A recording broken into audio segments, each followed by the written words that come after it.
किसी ने बड़े कमाल की बात कही है कि लोगों के काम आते रहिए, क्योंकि कुदरत का उसूल है जिस कुएं से लोग पानी पीते रहते हैं उसका पानी कभी नहीं सूखता। हाय गाइस, मेरा नाम है आरजे कार्तिक। एक छोटी सी कहानी भगवान गौतम बुद्ध की। ये बात शुरुआती दिनों की है जब भगवान गौतम बुद्ध अपने शिष्यों के साथ में भ्रमण पर निकले हुए थे। गांव से गांव, शहर से शहर जाया करते थे, प्रवचन दिया करते थे, अपने शिष्यों को रोजाना कुछ ना कुछ नया पाठ पढ़ाते थे, नया लेसन सिखाते थे, उन्हें समझाते थे कि जिंदगी का मतलब क्या है। एक बार ऐसे ही भ्रमण करते करते एक गांव से दूसरे गांव के लिए निकले थे। रास्ता काफी लंबा था, चलते चलते देर हो गई, दोपहरी का वक्त था, बड़ी जोर की प्यास लगी थी। तो एक बरगद के पेड़ के नीचे आराम करने के लिए रुक गए।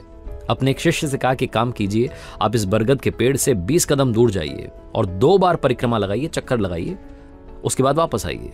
उस शिष्य ने वैसा ही किया। वो 20 कदम गया, 2 परिक्रमा लगाई, वापस आया। भगवान गौतम बुद्ध ने उससे पूछा कि एक बात बताइए, क्या आपको कहीं से ठंडी हवा आ रही थी, महसूस हुई? तो उसने बताया कि हाँ, उत्तर दिशा से ठंडी हवा आ रही। तो भगवान गौतम बुद्ध ने कहा कि काम कीजिए, आप उसी दिशा में जाइए, वहां कोई ना कोई पानी का स्थान होगा, बर्तन साथ लेकर के जाइए, पानी भर के लाइए, सभी को बड़ी प्यास लगी है। शिष्य ने वैसा ही किया। वो गया और उसका सरप्राइज ये था कि वहां जाने पर मालूम चला वाकई में एक तालाब था। गांव का तालाब था जिसमें गांव वाले कुछ ना कुछ एक्टिविटी कर रहे थे। कोई अपने कपड़े धो रहा था, कोई खुद को नहला रहा था, नहा रहा था, कोई अपनी भैंसों को नहला रहा था। उस पूरे तालाब का माहौल गंदा हो रखा था। इतनी भीड़ वहां हो रखी थी, सारा पानी मैला कर रखा था, गंदा पानी।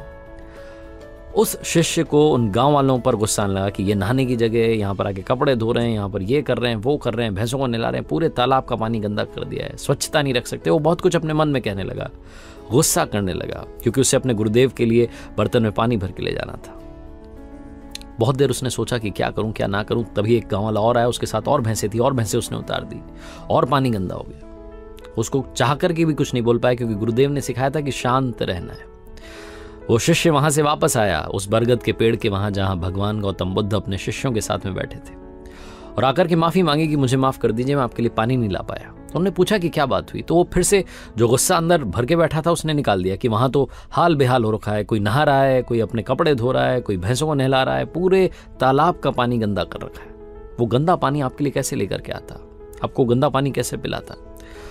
भगवान गौतम बुद्ध ने कहा कि शांत हो जाओ, शांत हो जाओ, यहीं हम थोड़ी देर रुकेंगे, उसके बाद आगे बढ़ेंगे। भगवान गौतम बुद्ध ने अपने शिष्यों के साथ में वहीं उस बरगद के पेड़ के नीचे थोड़ी देर विश्राम किया।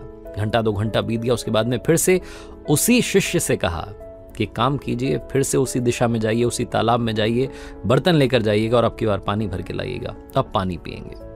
उसे समझ में नहीं आया कि ये क्या इलॉजिकल सी बात हुई, मतलब अभी तो गया था, वहां गंदा पानी है। लेकिन गुरुदेव ने कहा था, मना नहीं कर सकते थे। वापस गया वो शिष्य और वहां जाकर के देखता, उसके लिए सरप्राइज ये था कि वो पानी एकदम साफ हो चुका था। साफ पानी उसने बर्तन में भरा, वापस आया और आकर के प्रणाम किया और पूछा कि बस मुझे ये बता दीजिए भगवान, वो साफ कैसे हो गया पानी? तो उन्होंने कहा कि जब सारे लोग वहां से चले गए, अपनी भैंसों को, जानवरों को लेकर के चले गए, कपड़े धोना बंद कर दिया, तो अपने आप जो उस पानी में गंदगी ऊपर आ गई थी, वो सारी गंदगी, सारी मिट्टी नीचे बैठ गई और पानी तो पहले भी स्वच्छ ही था, तुम्हें वापस से स्वच्छ दिखने लगा।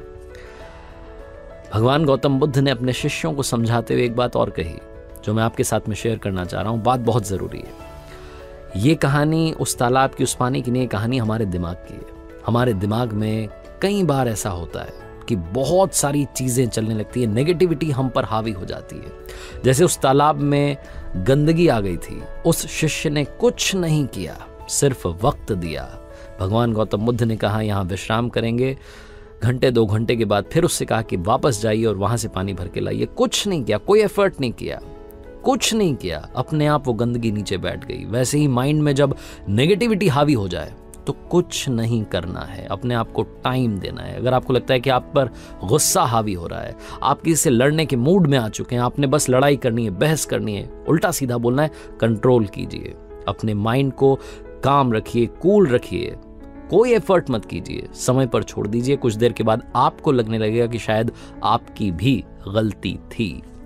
छोटी सी कहानी है लेकिन बहुत बड़ी बात सिखाती है। वक्त दीजिए, सब्र रखिए। तालाब में गंदा पानी साफ हो सकता है तो आपके माइंड में भी जो गंदगी है वो भी नीचे बैठ सकती है और जो पॉजिटिविटी है वो आप पर हावी हो सकती है।